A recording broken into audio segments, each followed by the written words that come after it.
I could use your prayer. I actually started to work on downloading last week's Bible study, shortening it and so forth. But I wanted to, the music came out really bad, so I wanted to add that. And then I wound up screwing up the recording, so I got to do that all over again. And if any of you guys, either of you guys know anyone who wants to help me with some of this technical stuff, it would be wonderful. But in reality, you're going to have to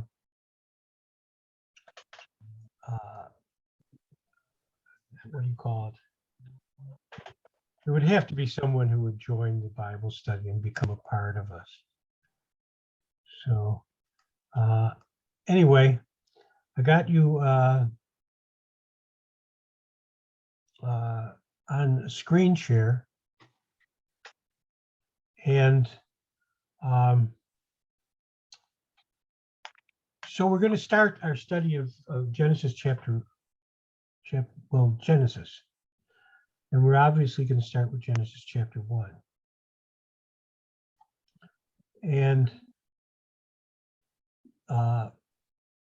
so much has been done concerning this text. One would wonder, what can I add to it? And I prayed about it and agonized about it. I was actually thinking of showing a video because, we're talking about God's creation.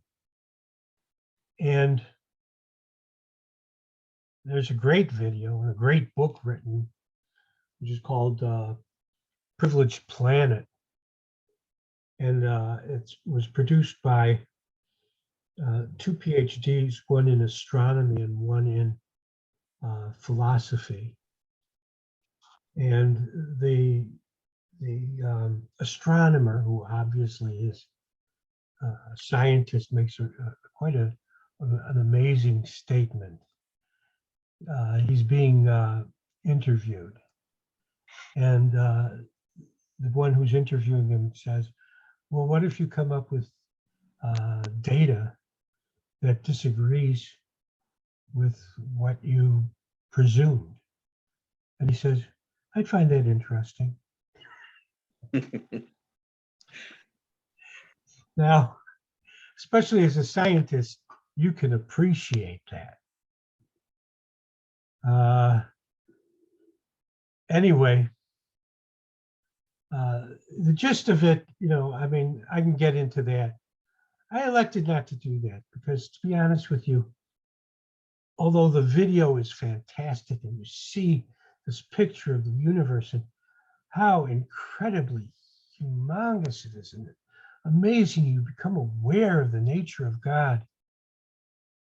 Yet I felt like I wanted to stick to the text. And that's what we're going to do. Another thing that I promised last week was we're going to study Hebrew. Now that should scare you, Doug. Well, I don't want to scare anybody. And we will get to the Hebrew, but I think you'll find it interesting. And as I've said before, even faculty at the seminary, when asked, what is the best translation of the Bible? The answer is no translation, i.e. the original text. And it's true in many ways. I'll start on a negative note. I got on Fox News and I wound up in a conversation after an article is published. And I ran into an anti-Semitic Gentile Christian. And it's not for me to judge, but the guy, judge as to his salvation or not. Nevertheless, he challenged me. He says, why should you study the book in the original languages?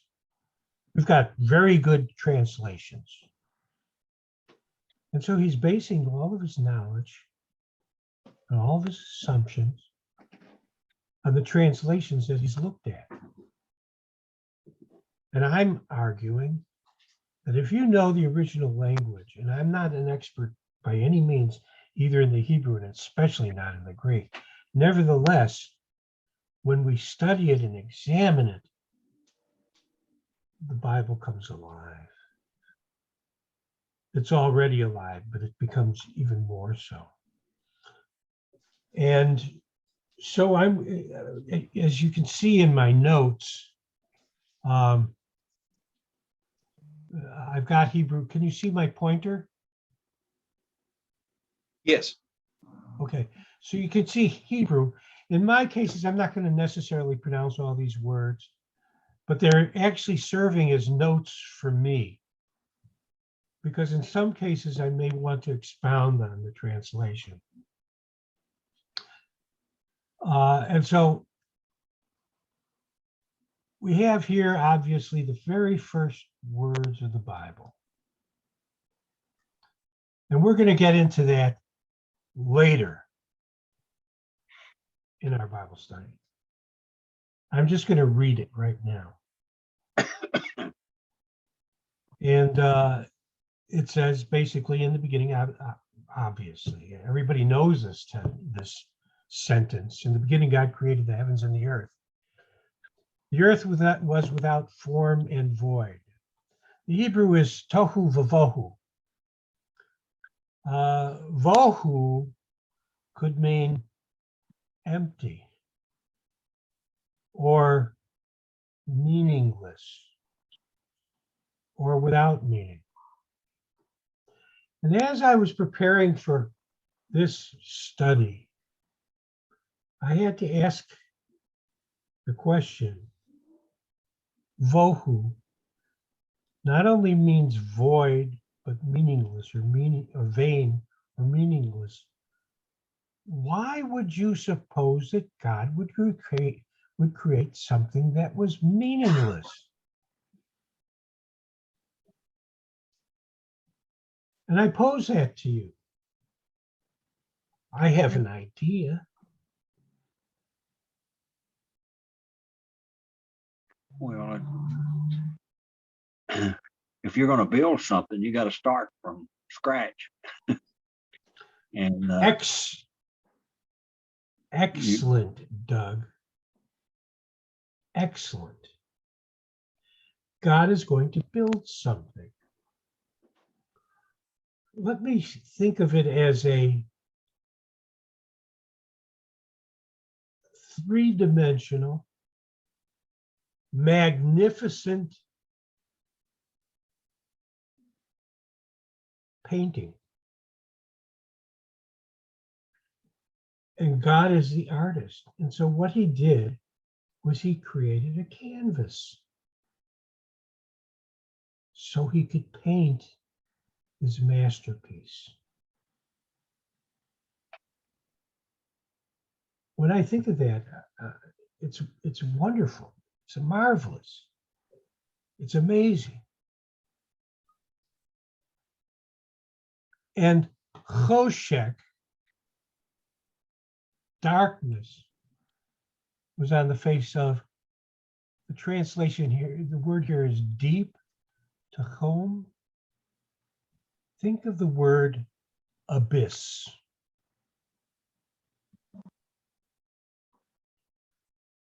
How deep is an abyss?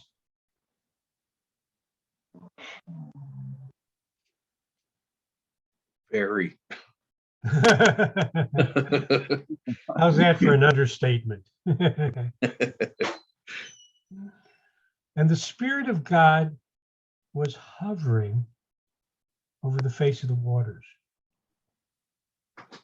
At this point, waters exists, and we really don't know in what form it exists. It's amorphous. The word here, merachefet, is what's called a piel verb.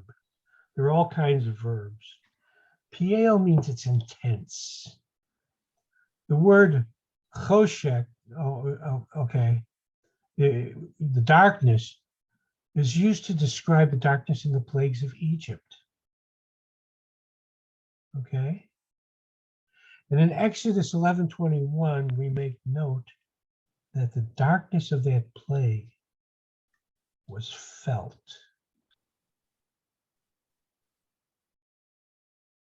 So this darkness is a pervading darkness, emptiness. And I rhetorically ask the question, what does it mean to be alone? You're the only one in the universe. You're lost. You're isolated. When I think of pain, pain is the only thing that you really cannot, I guess I could be wrong, that you cannot share with anyone else except God. And if you have no God to share the pain with, you're alone. Even as Job was unable to communicate what he was going on in his life with his friends. And he didn't believe that he had a God to call upon. And so we see this empty abyss. And yet God was merachefet. He was intensely, the piel tense means to intensify it. To give you an idea, we're going to look at kal verbs, a kal verb. Kal is the simplest form of verb. The next form of verb is piel, which is an intense version of kal. So for instance, shachat means he killed. Piel, shichet, means he destroyed. Same meaning, but more intense. Are you able to follow? Yes. Yeah. So God is intensely hovering over this creation, even as the same word, rochef. And here's the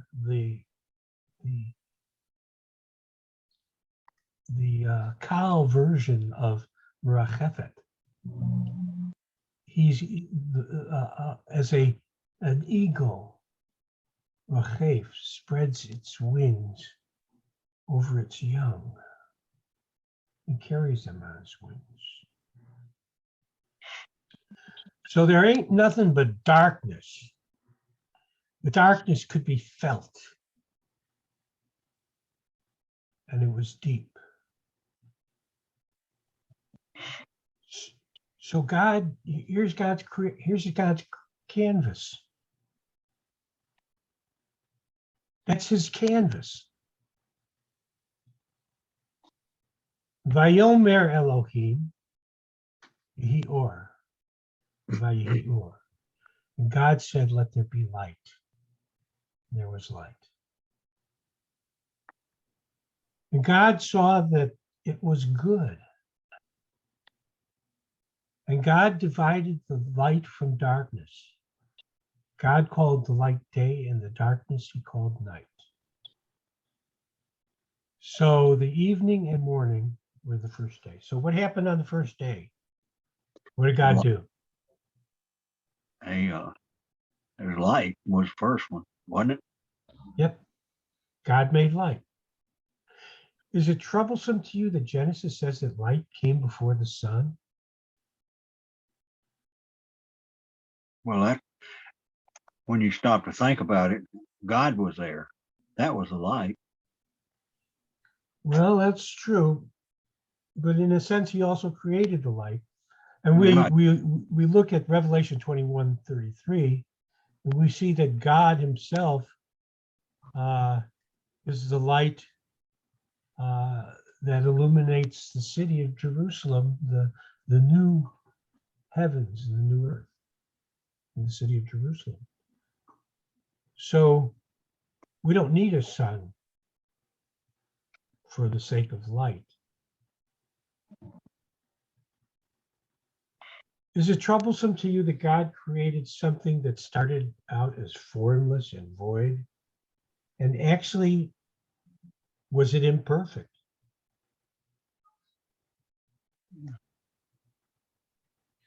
Well, when a potter starts out with something, you know, a bunch of clay or whatever, it's not a form. I mean, it's just a substance. Well, when you start adding to it or developing it, then it takes a shape. Okay. So God created his canvas. Now he's going to do his artwork. What did God have to do to create light?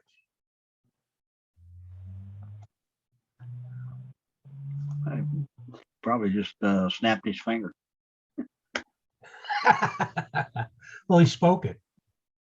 Yeah. I have a question, and this was something that I meditated on because I was working on understanding the Trinity, or when we talk about omnipotence, what does that mean? All powerful. Right. Yeah, there's no limit to power. Yeah. What's the scientific definition of power? Work. Is that it? Work. Isn't power mass times distance times time? Yeah. Something? Is that it, Dave? That sounds right. Yeah. It's been a while. Oh, different mass time. Yeah, mass times distance divided by time. Mass times distance divided by time. What happens when you make the denominator smaller? Oh, The numerator becomes bigger, or yeah. the ratio becomes bigger. Well, what happens as the denominator approaches zero? And it's going to be zero. It becomes infinite. Oh, okay. So in other words, if I'm going to move a 10-pound block 3 miles, that's so much work. Okay? Uh-huh. But if it doesn't take me any time at all, the work that I did in that amount of time was infinite. Does that make sense? So what I'm saying here is God, you said snapped his fingers. It says that he said. Okay? So God does these things and it takes no time. What does that tell us about his power? This is pure. It's infinite. It's infinite. Well, we know that, but I mean, I think, I don't know, maybe it's just a way of saying, another way of saying that God is all powerful. He's infinitely powerful. And we're looking at it from a mathematical point of view. That's an interesting point. So what does this tell us about God? That he's all powerful. He has Right. infinite power. What did he do to create light? He said, let there be light. Yeah. And that was it. Actually, it was shorter than that because the Hebrew is Yehi Or. It takes less time to say Yehi Or than it does to say, let there be light. But I kind of like your idea, although it's not really biblical. He snapped his fingers.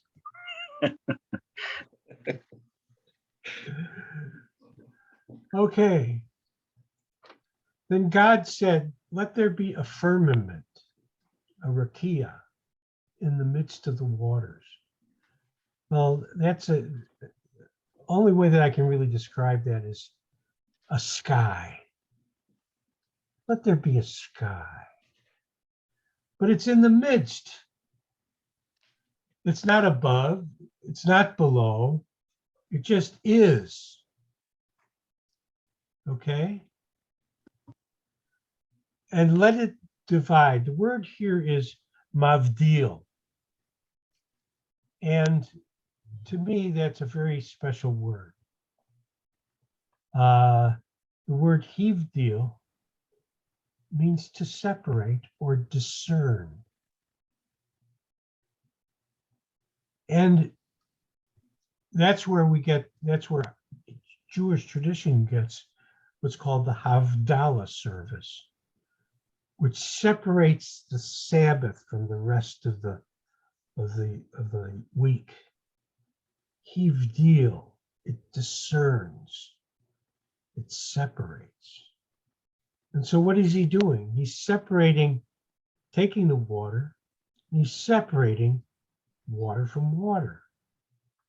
What does that mean? Thus God made the firmament, the rakia, and divided it, vayivdale.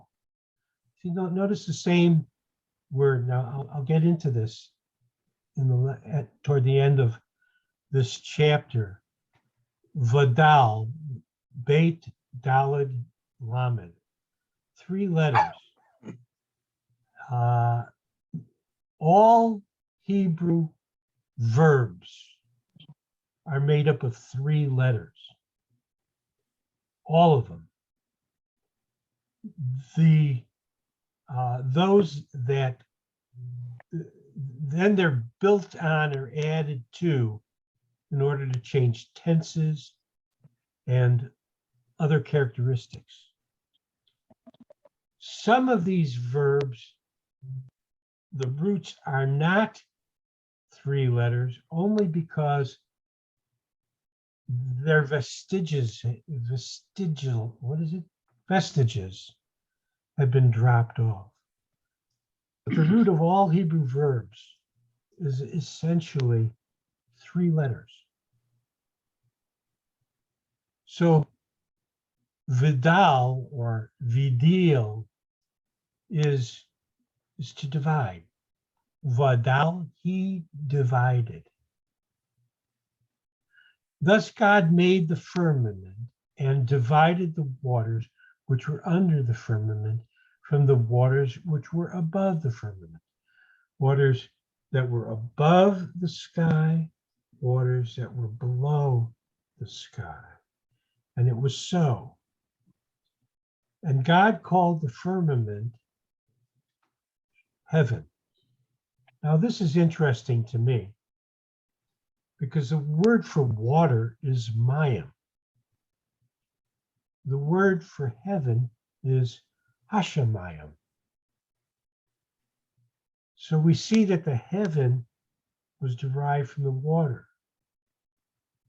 So the evening and the morning were the second day. Question.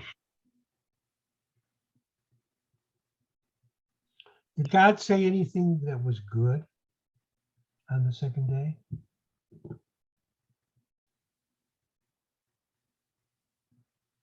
No, I don't recall it. I'll give you a little bit hint.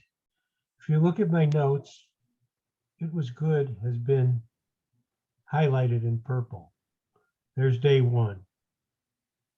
There's day 2. He didn't say anything was good on day 2. What did God do on day 2? He separated the waters.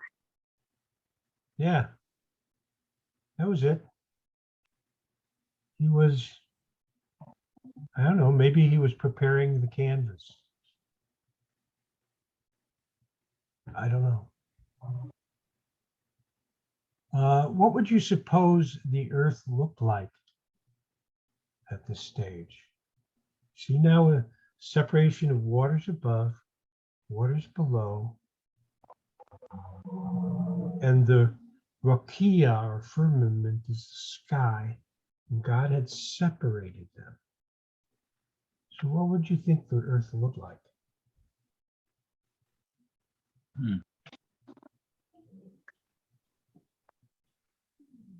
Well,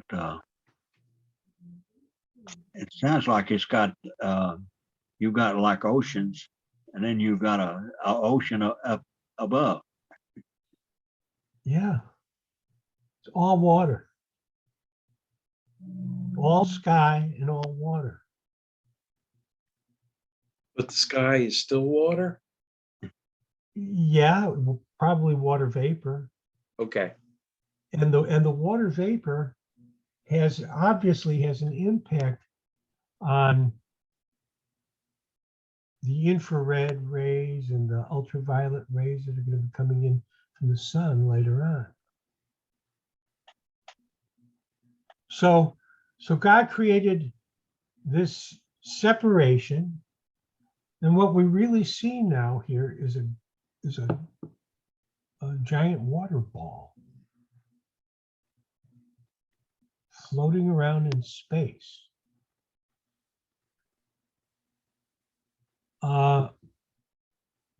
Why would you say that God didn't say that this was good?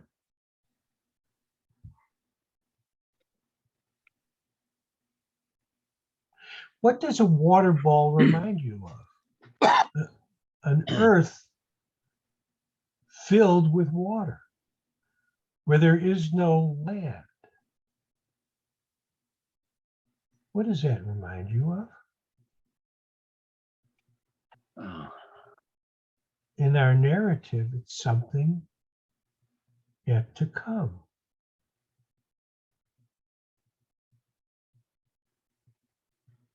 What happened when the earth was filled with water?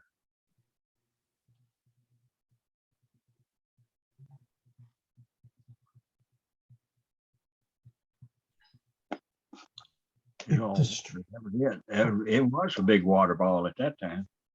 Right, it was. And later on, we're going to hear about water. And what does this water do? It's going to kill all terrestrial life on the planet. So we see here that this planet, there's nothing good about it yet. It's just a canvas. It's devoid of any terrestrial life, let alone human life.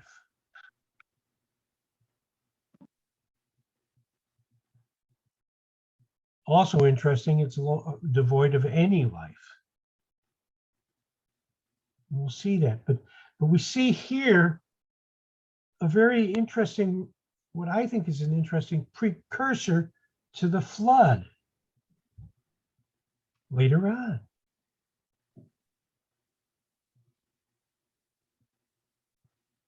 And so we see that somehow,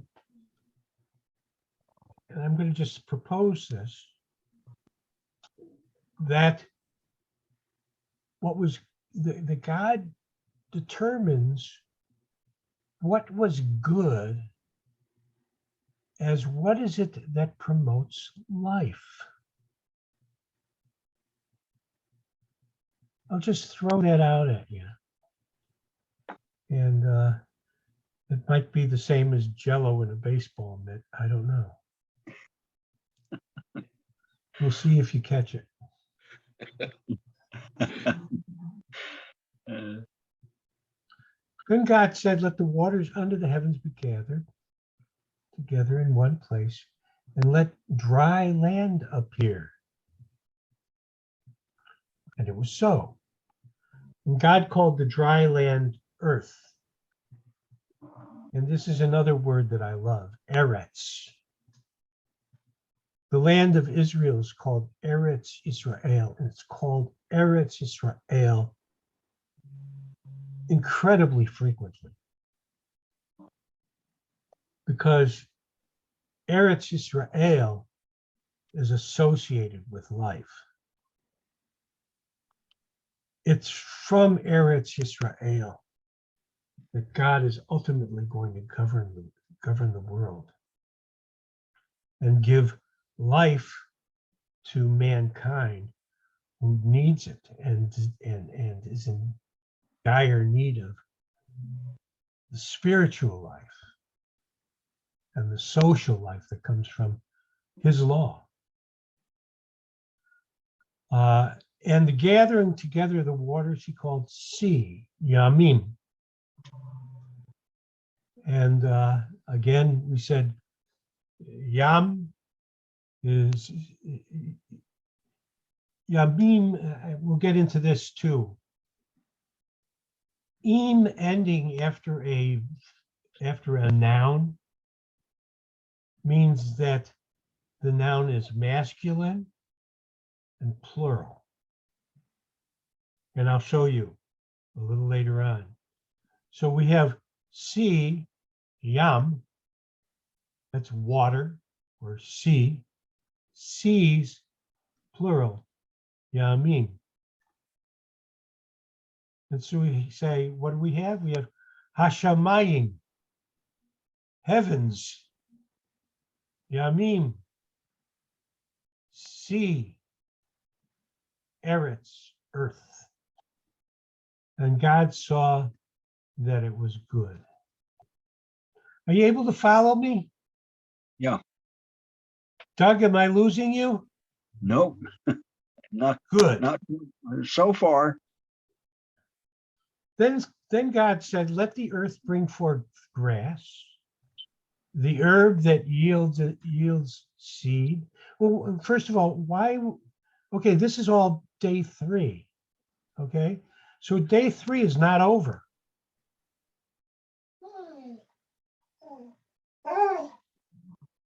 And God said, let the earth bring forth grass, the herb that yields seed, and the fruit seed, and the fruit tree that yields fruit according to its kind, whose seed is in itself on the earth. And it was so.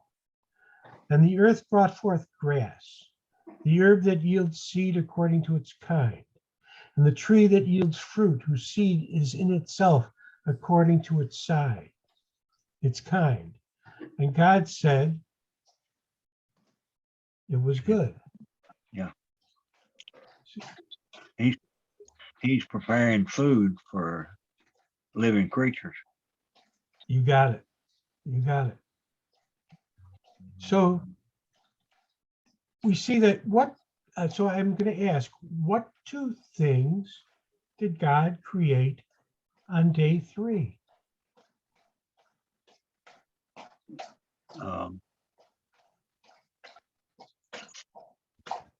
Grass Grass. and trees. Okay. But what did he have to do before he created the grass and the herbs and the trees? He had to have land. He had to create dry land. Yeah. So these are the creations that he made on day 3. What is this? This is find it interesting. Well, you listen to scientists and all them. They talk about, well, it did this and it did that. You had to do this before you got there. Well, that's what he did. That's what God did. He did exactly what the scientists said, but they're copying off of him. Yeah. God was creating the circumstances by which life could be established. and maintained. So I'm going to ask another question. Did various species evolve? Or did God make them to be the way that they were? Well, he made like the trees. He made several kinds because it said the seeds. He had each tree had its own seed. Okay. So he made the trees and the seeds and the plants, made them specific. This seed will make that plant. And I don't know, I was a kid. I was raised in an unbelieving home. You know, my parents didn't believe in God. My father had been, I guess, ripped off by the ultra-Orthodox community in which he was bar mitzvahed. And I used to plant morning glory seeds along the fence that my father had built on the side of the house. And they came in this little packet. I'm thinking, man, the guy who invented these seeds was brilliant.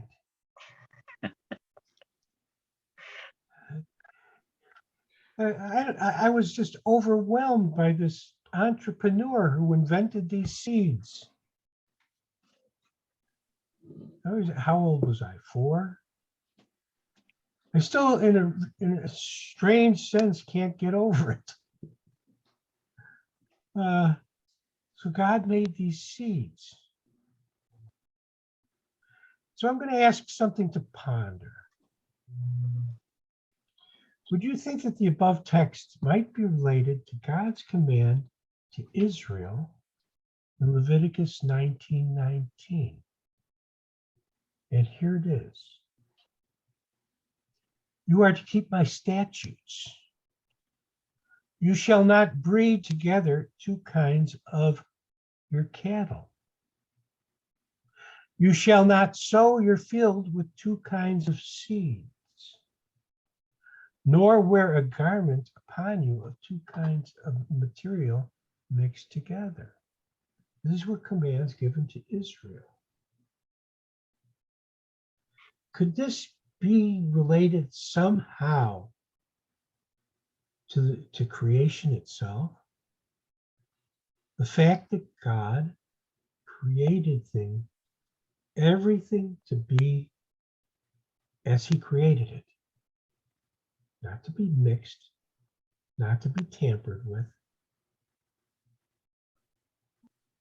What did God command man to do? He told man to become a taxonomist. Name the animals. I was just reading a quote from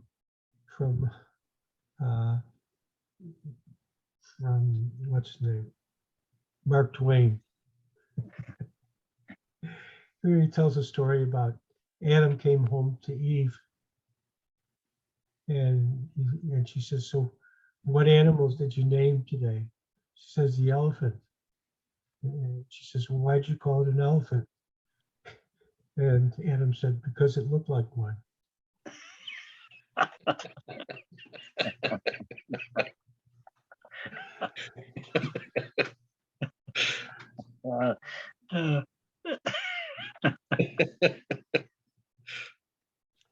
Oh,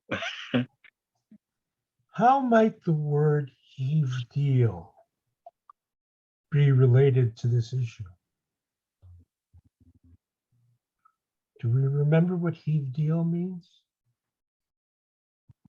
God, Mavdil, Yam, Vayam, separated the waters from the waters. He separated the light from the dark. He separated, he discerned. Even as God separated, perhaps he wanted us to separate. And so in Leviticus 19:19, he commanded Israel, don't mix your cattle. Don't sow two kinds of seed so you would create hybrids. Is this applicable today? I do not know. I think it perhaps ought to. I mean, books have been written about this subject. And much of this, the books probably is engulfed in the reality that we assumed for ourselves the position of discerning good from evil. So what are we? We're confused. Does that make sense? That, It's interesting. Yeah, you were saying? no, go ahead. Go ahead. It's interesting that in the course of our studies, we saw a comment that the king of Israel had a mule. What's a mule? It's a breed between a donkey and a horse. Mhm. Mules were not bred in Israel. He had to import them because the Gentiles were breeding mules, not Israel. Something to keep in mind as you go through passages like that in the later stories of the Bible. So let's go on. Then God said, "Let there be lights in the firmament of heaven to divide the day from the night. And let them be for signs and seasons and for days and years. And let them be for lights in the firmament of the heaven to give light on the earth." And it was so.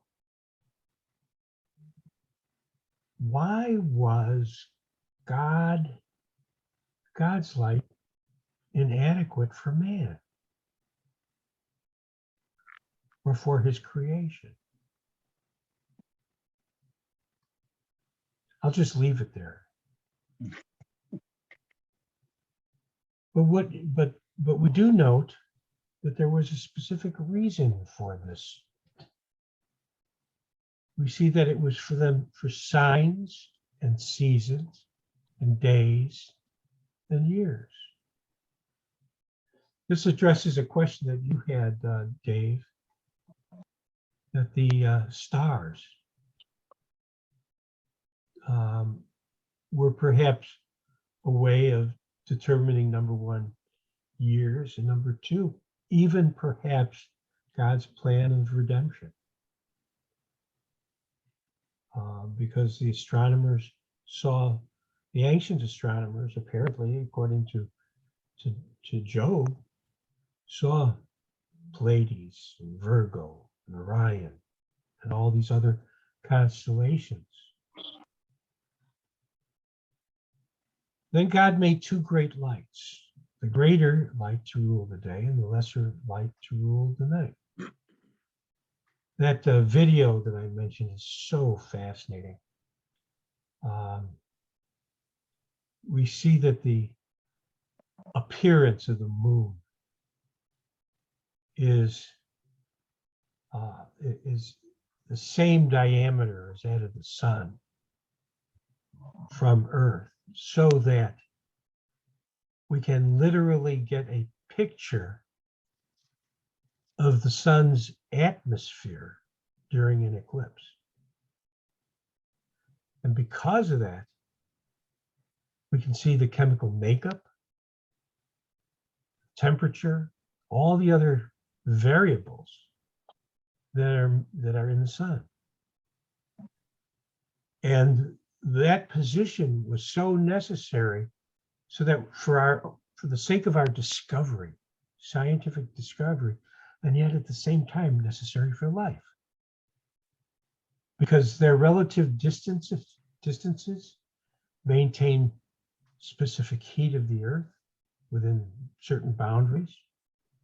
They allow water to exist in all three stages.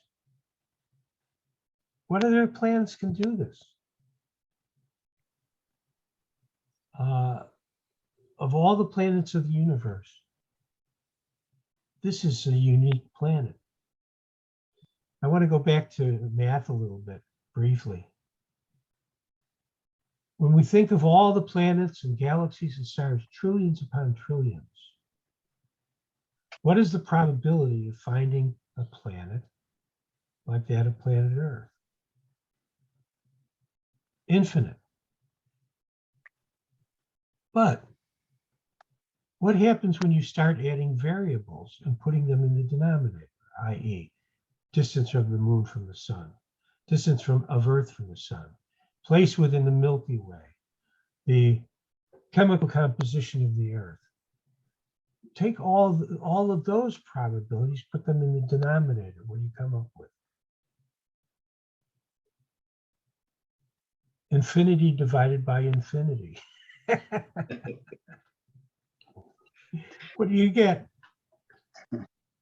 Uno. One. One.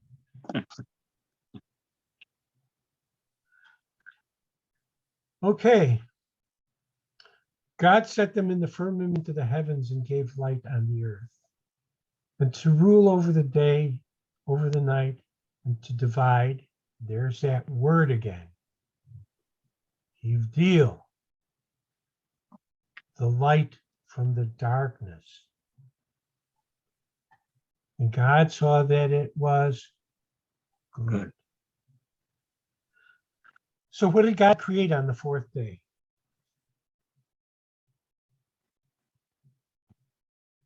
He created the sun, the moon, time, seasons. That's, What were the purposes of these creations? well, what I find interesting is that you have a rotation of the Earth. It goes around in 24 hours.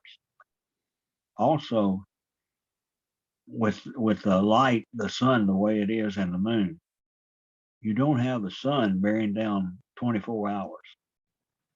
It would probably burn up everything on Earth, the vegetables, things like that, if it was 24 hours. But he has a time of rest. And things grow. That is a great point, Doug. Yeah. And that, even the seasons, you got the seasons, and scientists know this: the Earth wobbles, and during the winter, it's a little further away from the sun, and then it's closer to the sun. And I find that really interesting. But God did that. Mm-hmm. Now he snapped his fingers and let it happen. That was I would argue though that was before the fall. Oh, okay. Because remember what we said about the atmosphere earlier on? This is before the flood. It was probably a kind of an atmosphere. Well, we're going to look at it later on, but I think the next day. But that kind of atmosphere shielded the earth from ultraviolet rays from the sun, UV rays from the sun, gamma rays, those types of things that create mutations in life and actually cause deterioration of or speed up the deterioration of life in man and in the animals. That's why, certainly one of the reasons why we look at before the flood and we see that man lived hundreds of years. And today, if you live to be 100, you're lucky, I think. I don't know. My mother-in-law likes to spend her time watching cowboy movies. I guess that's okay. So he created the sun, the moon, the stars. And he also created them in order to create times and seasons so we could mark time.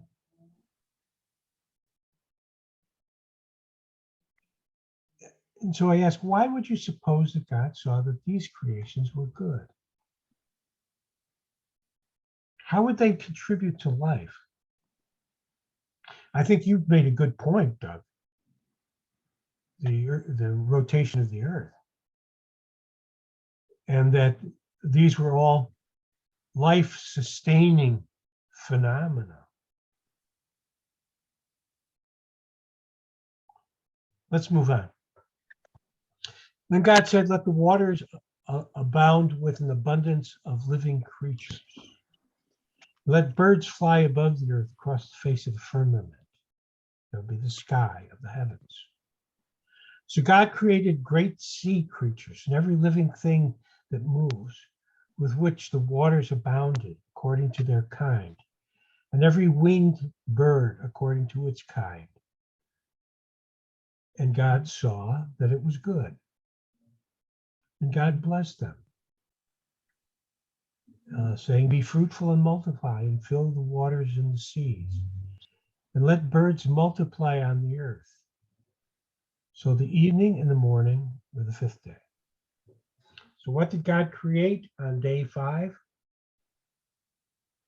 Animals, birds, creatures. Well, sea creatures and birds. Yeah. Okay. So we have sea creatures, birds, herbs, and trees. Why would you suppose that God said that these creations were good?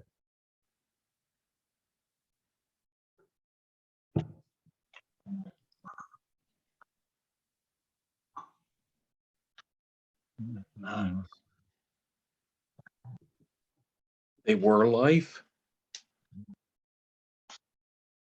Right. They were part of his painting, his artistry.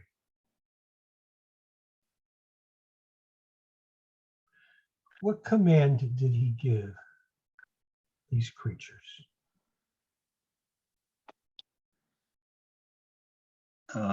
Be fruitful and multiply. Okay, now I'm going to ask a kind of a silly question. Do you think that's a command that's relatively easy to obey?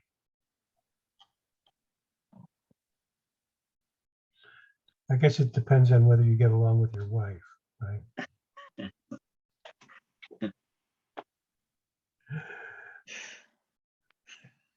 When God said, be fruitful and multiply, I think he said, enjoy what I've given you.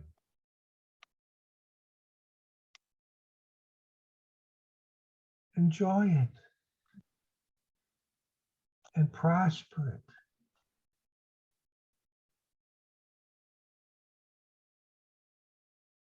So that was the end of day 5. Day 6. Then God said, let the earth bring forth the living creature according to its kind. Now, I want to say something here. The word kind is, I don't know exactly what the root is, but notice the repetition of the word. In fact, it's up here in verse 21. Lamina. And so I'm going to, I just notice the cadence of the use of this word. Lamina, lamed prefix, la, means according to or for. Lamina is according to its kind. Lamina, verse 24. The end of verse 24. Lamina, verse 25. Lamina, the end of verse 25. Lamina, verse 25. Lamina. Lemina, lemina, lemina, lemina. Okay? Then God said, let us make man in our image. But salmenu kidmutenu. We stop at cadence. Man is different than all the other animals.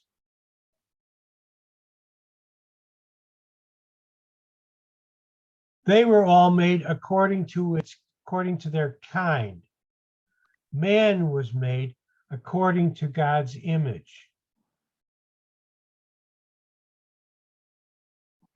There is a huge difference. Does that mean that God looks like a man? I don't think so. It does mean that there's something about man that has a tremendous similarity to God.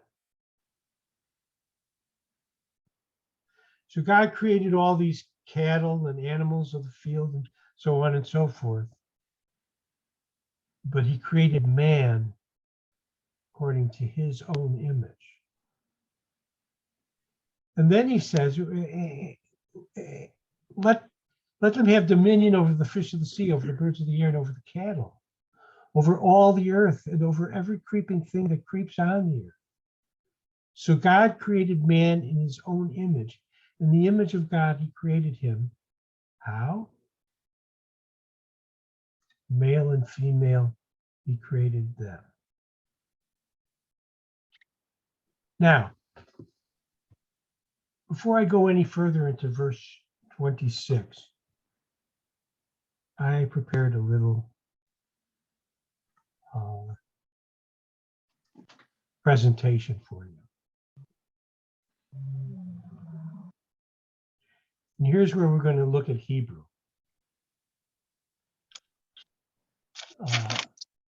Hebrew has 22-letter alphabet, but today we're going to learn 8. First one is bait.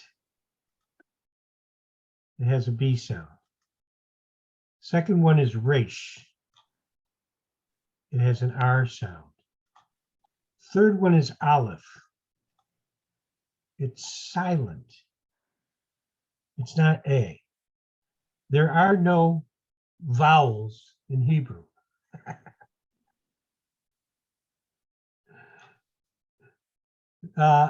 Vowels were added later on, and I'll get into that. The third one is tav. That has a T sound. That's the fourth one. Fifth one is hey. That has a hey sound, or again, it's silent. It's usually silent when it's the last letter of a word.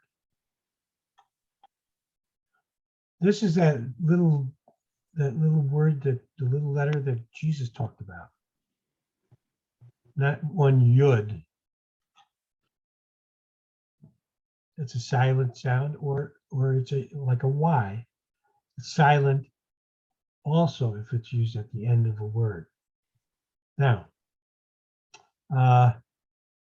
this is the word that is the letter that is so often pronounced by the church. Jehovah. There is no J sound in Hebrew. Skip it. Forget it. It's a Y. Lamed. It's an L sound. And Mem is an M sound. Now, this Mem is if it's in the beginning or in the middle of a word. This Mem is used at the end of a word. Okay? But it's the same letter. So we're going to look at this letter, this word here. What did I say? All Hebrew verbs are built upon three roots, three-letter roots. Here's one letter, three letters. Beit, Resh, and Aleph. Okay? If I were to say Boreti, it means I created. If I were to say, I'm saying that it's a Barati, I created. Barata, you created. Doug. Doug, you Yep. created. I'm talking to you. Yeah. That's second person masculine. Barat, you created Dean. If she were here, I'd say, Dean, you created.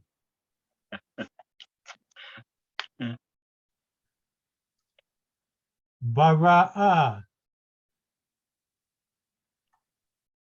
third person feminine. She created. Bara, he created.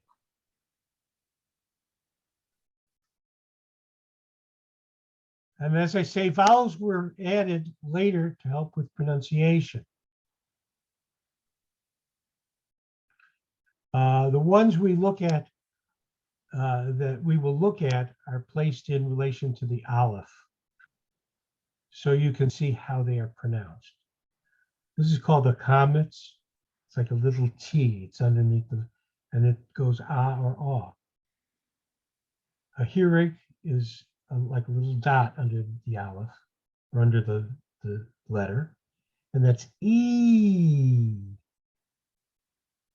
The cholam or O is like a little dot.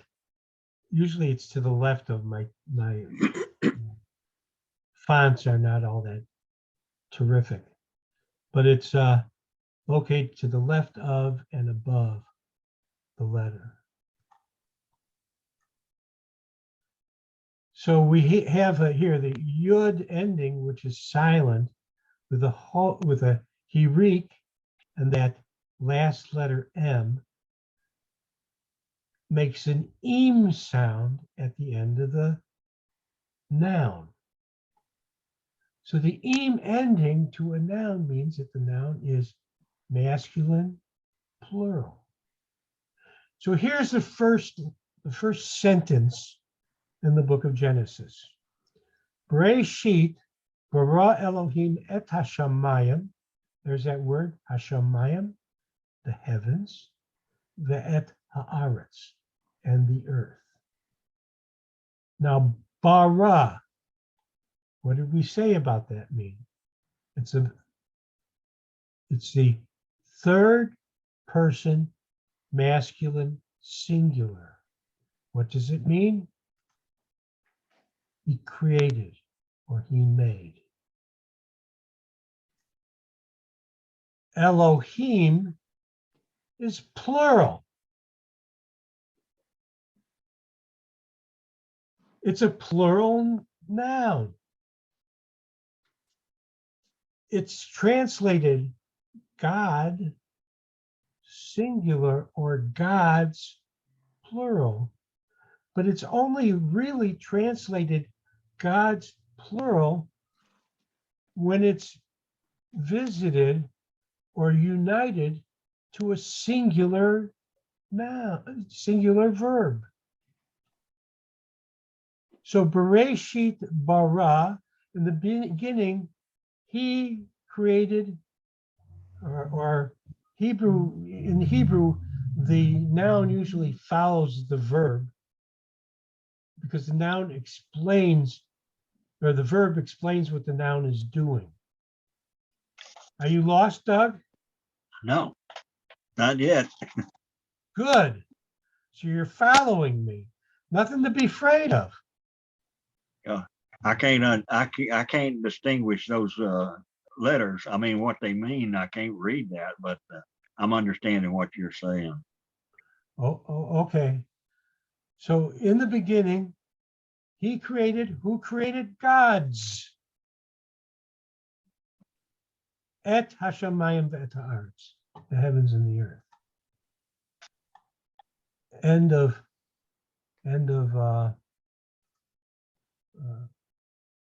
Let's, so we see here an implication that God is powerful. He's infinitely powerful. He's infinitely created and creative, and he created all things. What else do we know about him? He has a plural nature. And we learn that right from the first sentence in the book of Genesis. We see here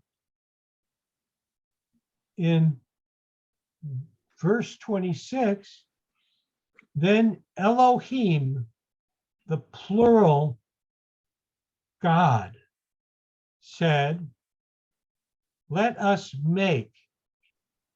The word is, let me, pardon me, I'll look it up. Forgive me. I should have done this.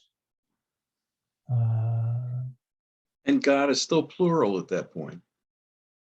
God is still plural. It's interesting. Let's see, there should be Genesis 1:26. Vayomer Elohim na'aseh. This God, which is plural, na'aseh, the prefix ending of the verb oseh or asa, to make or create. It's a synonym for bara, which we looked at already. Na'aseh, let us make Adam, man in our image. B'tsalmenu, in our image. So we see God as a plural. How does that make sense? well, when you stop and think about Christ in the New Testament, it says he, in John says he was with God and was God in the beginning. And he was God. Yeah. So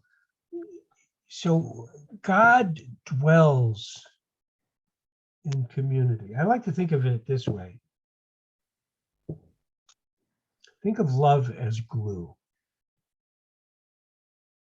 Love makes the world go round. Okay. Love is glue. It binds together. When I love someone, I am in a very unusual and strange sort of way glued to that person. My love is imperfect, but God's love is perfect in absolutely every way. And he lives and dwells in a community of love that is so perfect that it's inseparable.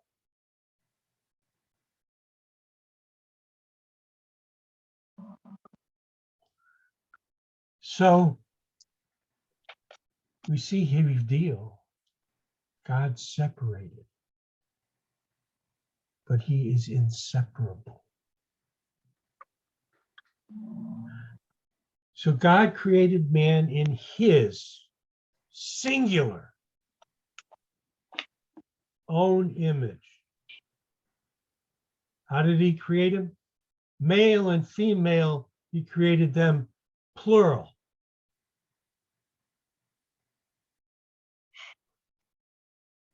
So God is plural and God is singular. And we are in his image. And we think of ourselves more often than not unfortunately, is autonomous. When in reality we dwell in community. Then God blessed them. What did he command them to do? Same thing he commanded the animals to do. Be fruitful, and multiply and fill the earth and subdue it. Have dominion over the fish of the sea, over the birds of the air, and over every living thing that moves on the earth. So God, who has dominion over the universe, made man in his likeness to have dominion over his creation.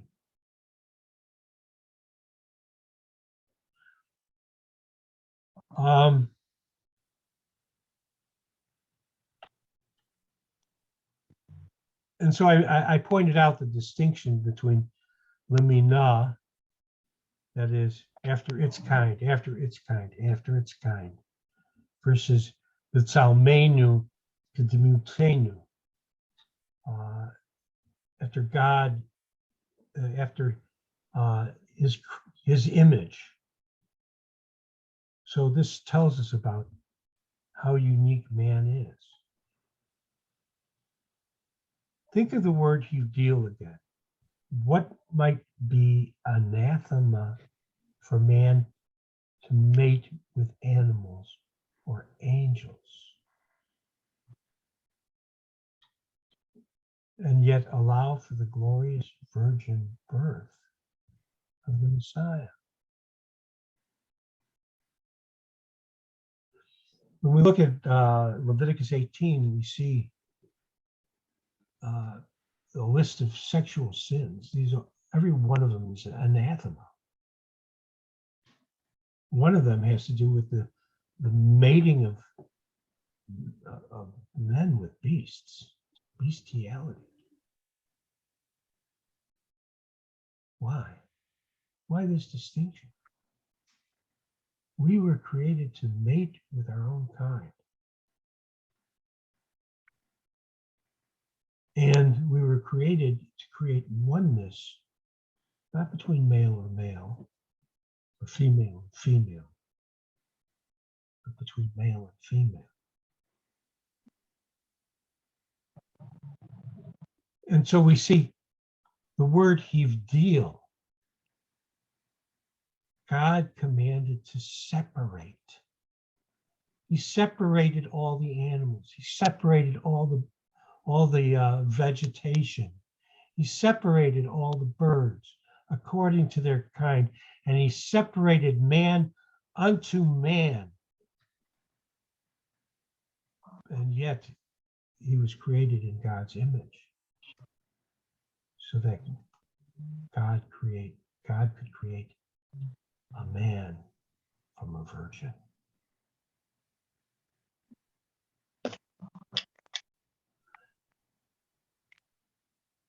And God said, see, I have given you every herb that yields seed, which is on the face of all the earth, and every tree whose fruit yields seed. To you it shall be for food. Also to every beast of the earth, to every bird of the air, and to everything that creeps on the earth in which there is life. I've given every green herb for food for you. And it was so. Then God said, everything that he had made, saw everything that he had made, and it was what? Very good. Yep. Very good. Hebrew here is tov ma'od.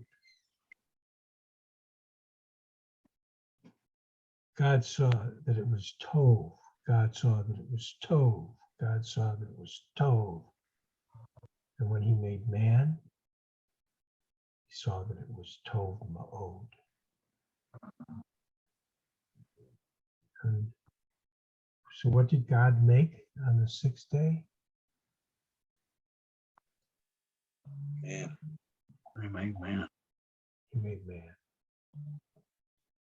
Bill, I guess that ends our story for the day. Boys and Invisible Girl.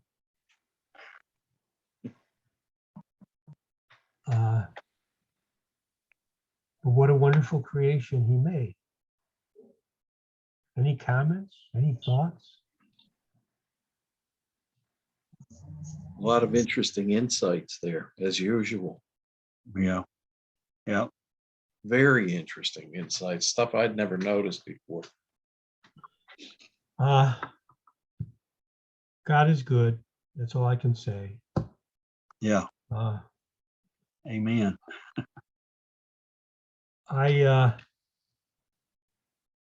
When I came up with the idea of all powerful, I thought of the term omnipotent, omniscient. God is omni. God is omni, everything. And I looked at, Genesis and saw the opening for the idea of God living in community. Then he manifests himself as Jesus.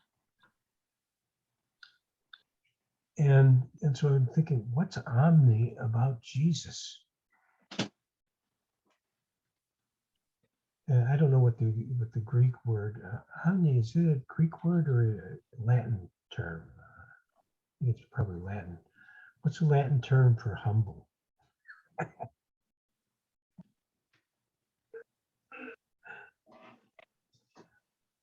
If God is omni, he's also omni-humble. So what does it mean to be omni-humble?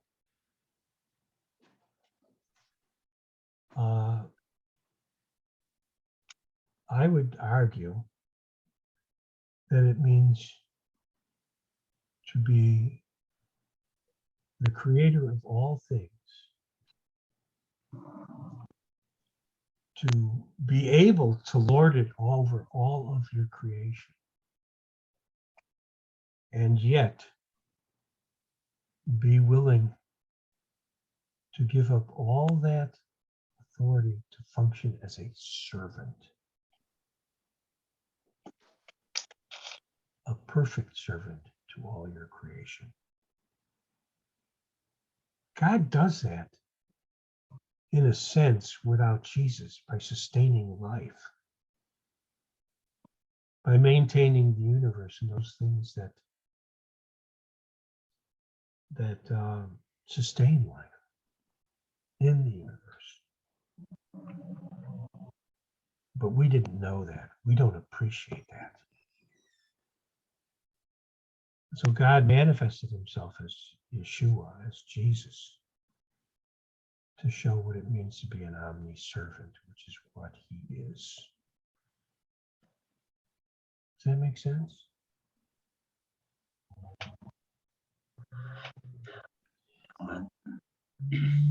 On that thought, I think that we will end, the screen sharing time. What is it? End screen share. How do you end the screen share?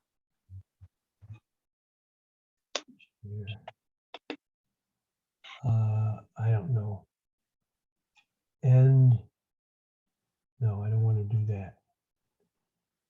No, okay. That's it. I want to